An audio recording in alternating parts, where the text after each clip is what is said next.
Oke, Bismillahirrahmanirrahim. Assalamualaikum warahmatullahi wabarakatuh. Selamat pagi ya. Jadi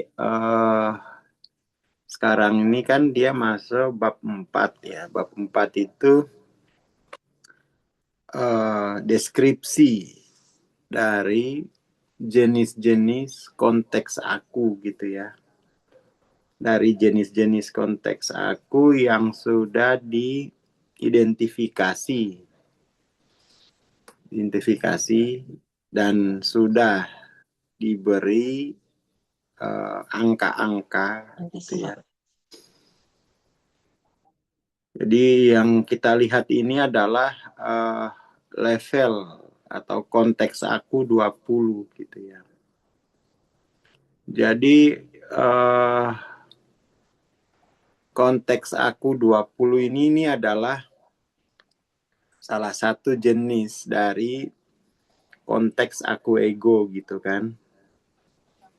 Jadi konteks aku ego tuh aslinya diri itu diisbatkan pada tubuh gitu. Setelah diri diisbatkan pada tubuh, kemudian itu tubuh ini juga itu mesti harus diisbatkan pada konsep-konsep sosial tertentu gitu kan. Pada konsep-konsep sosial tertentu. Itu dasar dari konteks aku ego gitu. Dan level 20 ini itu adalah diri itu sudah menjadi kotor. Jadi suatu misalnya konteks aku 20 ini itu dialami oleh katakan korban ya, korban pemerkosaan gitu kan. Ketika diri itu diisbat pada tubuh dan tubuhnya dinodai begitu kan ya, maka diri merasa akan tiba di level ini, di jenis ini gitu. Bahwa aku itu sudah kotor gitu. I am not good enough gitu ya. Saya sudah tidak lagi menjadi yang normal gitu kan. Itu salah satu jenis konteks aku ego. Rasa malu hampir mendekati kematian. Jadi diri itu sudah terbuang sebagai kategori yang normal. Dan jenis konteks aku ini itu program anti life-nya adalah mengarah ke tindakan bunuh diri secara sadar. Tindakan anti life-nya. Atau lebih subtil lagi, dia mendorong pada kegagalan untuk mempertahankan hidup.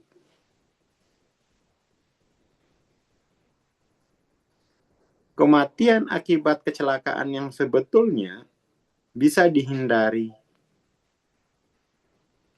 Banyak terjadi di sini. Tapi karena ada konteks ego, ada pola dari konteks ego 20 itu, maka tiba-tiba terdorong untuk mengakhiri hidup. Kita semua mengenal rasa sakit karena kehilangan muka, didiskreditkan, dan merasa seperti bukan siapa-siapa. Jadi bahasa budayanya itu ya kehilangan muka, diri itu sudah nggak punya muka lagi gitu kan. gambaran-gambaran visualnya gitu. Apalah artinya diri tanpa muka kan? Hanya muka itu kan sesuatu yang unik, ya tak? Sesuatu yang unik, khas begitu, ciri unik gitu ya. Dan itu kalau sudah hilang, maka ya saya bukan apa-apa lagi gitu. Dan di sini rasa malu, shame itu perlu dibedakan dengan kalau bahasa Jawanya ini wirang gitu ya. Bukan isin. Beda dengan isin. Apa bahasa Sundanya wirang itu ya? Wirang, Wirang itu dipermalukan. wirang. Wirang juga ya? Iya. Ya dipermalukan gitu kan. Kayak ditelanjangi depan umum gitu. Iya.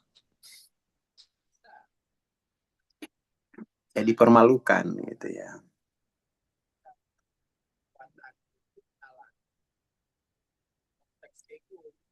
Dalam konteks aku wirang ini, diri itu menunduk dan menyelinap pergi dan berharap lenyap dari dunia. Dan secara kultural ya, pengucilan itu adalah tindakan yang sering dilakukan karena rasa malu. Dan di dalam masyarakat primitif, pengucilan sama saja dengan kematian. Nah, ini salah satu contoh posisi anti life ya. Anti life dari konteks aku 20 gitu. Sekarang kita pergi lihat bagaimana konteks aku 20 ini dalam peta kesadarannya David gitu ya. Di sini kita lihat bahwa nama Shem itu nama jenis konteks akunya gitu. 20 itu adalah skala energi kesadarannya. Ya kan? Kemudian emosinya itu adalah humiliation gitu kan. Humiliation. Humiliation itu adalah emosi dominannya. Merasa dihinakan gitu, direndahkan, dipermalukan gitu kan. Permalukan. Merasa martabatnya itu direndahkan gitu. Kemudian kehidupan itu ya miserable gitu ya. Penderitaan penderitaan yang sangat menyiksa gitu. Makanya untuk apa juga ya saya menjalani hidup yang miserable ini. Maka kemudian tuh bunuh diri itu bagi mereka menjadi rasional untuk mengakhiri miserable ini gitu kan. Sangat buruk kehidupan ini. Untuk apa lagi saya menjalani kehidupan yang miserable, tersiksa. Kehidupan itu tersiksa, penuh siksaan gitu. Kemudian derajat ketuhanannya itu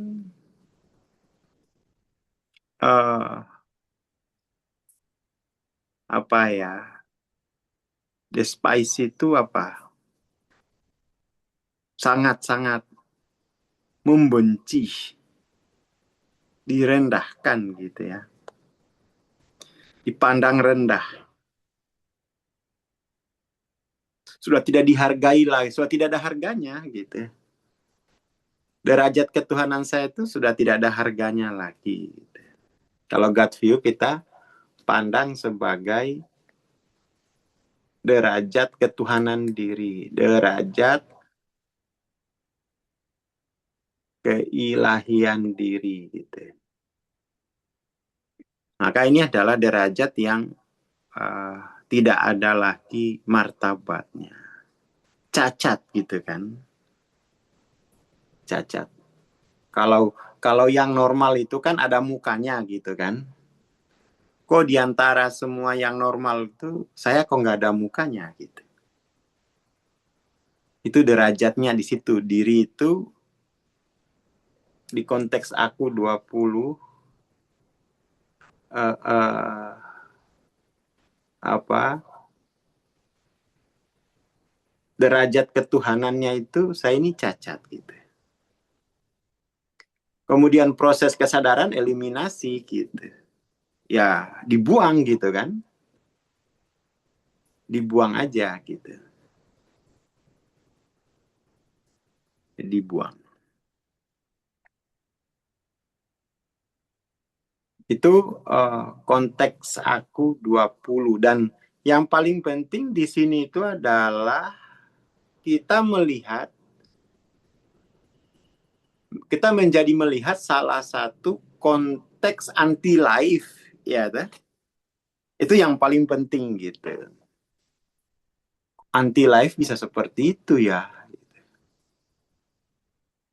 Bisa seperti itu.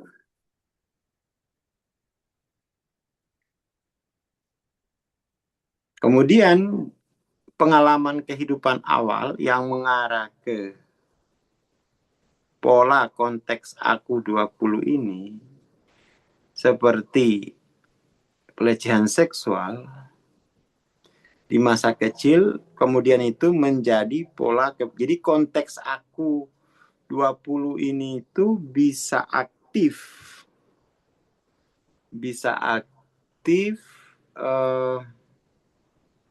melalui peristiwa pelecehan seksual di masa kecil gitu ya, atau nggak harus di masa kecil ya. Lalu pola konteks aku 20 ini itu bisa menyelimuti, bisa membentuk kepribadian sepanjang hidup gitu. Ya kan? Sampai pola ini itu bisa direkontekstualisasikan kembali. Kalau tidak, maka pola konteks aku 20 itu akan menjadi ciri kepribadian. Artinya itu menjadi Imprint gitu ya. imprint, ya betul, ya imprint gitu.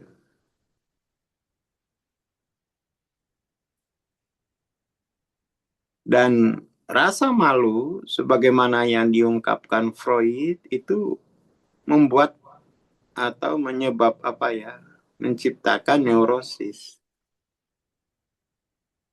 Neurosis itu merusak kesehatan emosi dan psikis, dan sebagai konsekuensi dari rendahnya penghargaan terhadap diri sendiri, membuat kita rentan terkena penyakit fisik.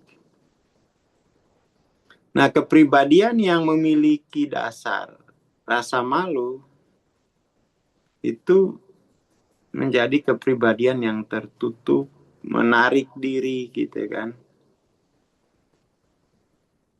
Menarik diri. Rasa wirang atau rasa malu gitu ya.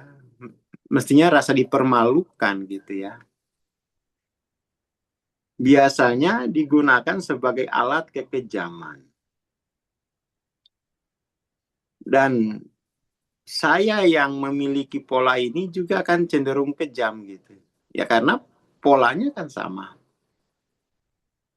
Anak-anak yang dipermalukan menjadi brutal terhadap hewan dan orang lain.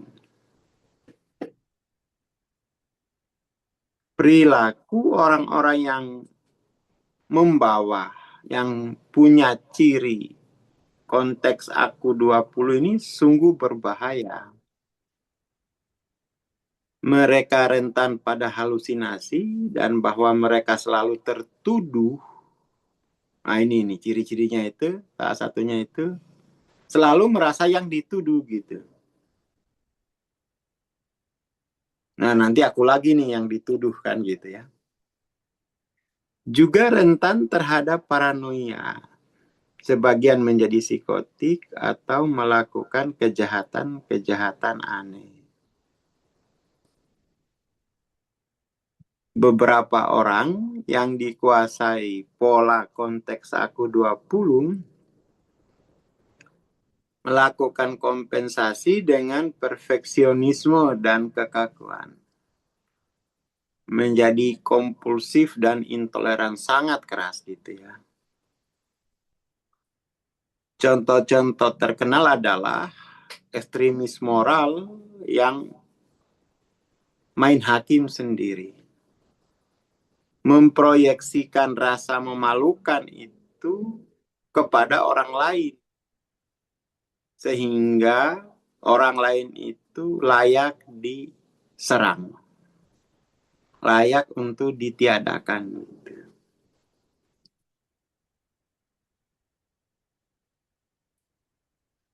Ini mengerikan gitu ya.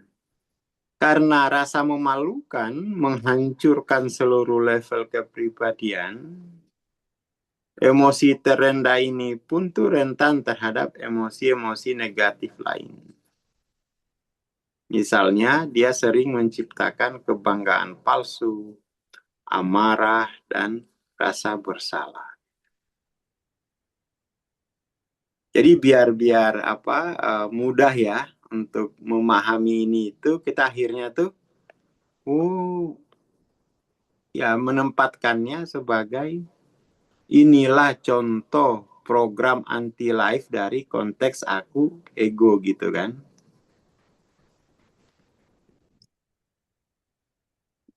Ini adalah jenis program anti life dari konteks ego gitu. Mengerikan gitu kan. Saya kira itu dulu untuk pagi ini. Nanti tiap hari itu kita baca per jenis gitu ya.